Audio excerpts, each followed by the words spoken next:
Okay, so I've had quite a lot of people always saying to me, can you do a tour or a tractor tour or something, or look at your tractors. So I thought this afternoon I would have a little look at one of our tractors. We've got our four-wheel drive Massey over there, which you quite often see on the muck spreader. In fact, he does live on the muck spreader. That's his main job, is muck spreading. And I thought we'd just have a little tour around that. It's quite a nice little video to make. So if you come with me, we're going to have a look at it. Okay, so here we are with our four-wheel drive Massey Ferguson. Now, before I say anything much about it, I'm going to say what model it is, but I'm not even can't remember myself for sure, because there's the model number on this side.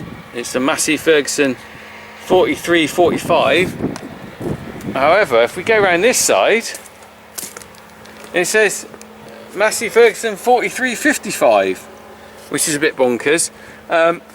And I can't remember which model it is, because I'll tell you the reason why that it's got these on here is that these panels lift off, and when we bought it, they just unbolt there. Look, these things turn around. You've got to get a big Allen key on there to unbolt them. When we bought it, it came from the dealer and was serviced, and I think it was serviced in a workshop with some other tractors. So they obviously got the panels mixed up, so they put one panel from our tractor on here and another from the other tractor, which is rather annoying. Anyway, we'll have a little look at the outside of it before we have a look inside. Most tractors are very similar. This one's a 52 plate, 2002, from Lister Wilder, second hand to us. We've had it about 4 or 5 years now. But so on the back of here we've got the PTO on for the muck spreader. We need to get a new PTO guard before the winter because this one's broken. So that's on the job list. So the PTO is basically power takeoff. Comes from a turbine thing there, if you like, drives the muck spreader. We've got link arms, what we call link arms, and these go up and down. And basically you can attach those to implements and then drive off doing a bit of cultivation. So the PTO would power it and these would lift it up and down. These things here are called spool valves. And basically, you can see these are the plugs that go into them. Look, that plugs in just to stop the muck getting in. But basically what you do is you connect a pipe to that in the same way as this goes in there. Plugs in there, and the oil pressure, which you can control from the cab, powers the implement on the back, or lifts up rams on trailers and things like that. So that's quite an easy operational thing to have on the back. And you can see they're numbered there. 1, 2, 3, 4, 5, 6. There we go. So we're walking around the side of the tractor now. It's pretty standard stuff. You got your brake lights and your indicators and things. Ploughing lights at the back. Of course, underneath here is where all the muck gets in and can really eat into a tractor. So when we bought this tractor, I actually put a load of sealer on it. Underneath that red paint is a lot of sealer to stop it rusting out or try and slow it down.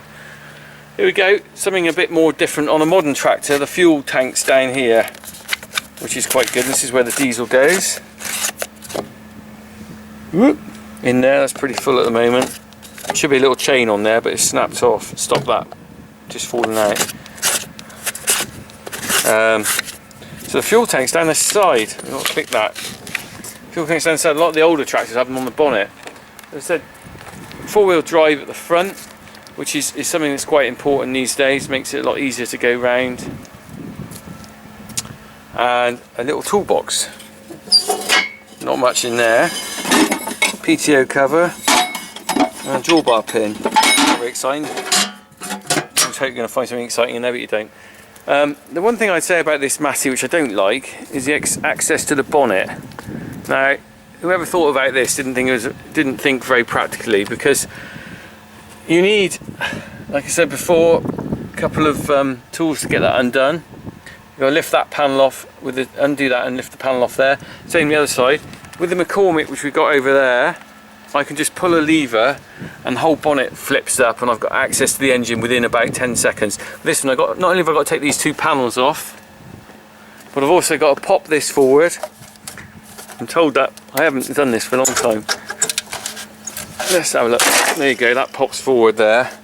So it gives you access to the front, but you still got to unbolt these bits to get this top bit off. So quite a lot of effort to get to the engine, whereas the other tractors like that one, you can really get into it really quickly. Having said that, what I do like about this tractor is the visibility, because you've got the slide down the front. Really, it's like a Snoopy they call it for some reason. So that's the outside of the tractor. Shall we have a little look inside? Let's have a little look inside then, shall we?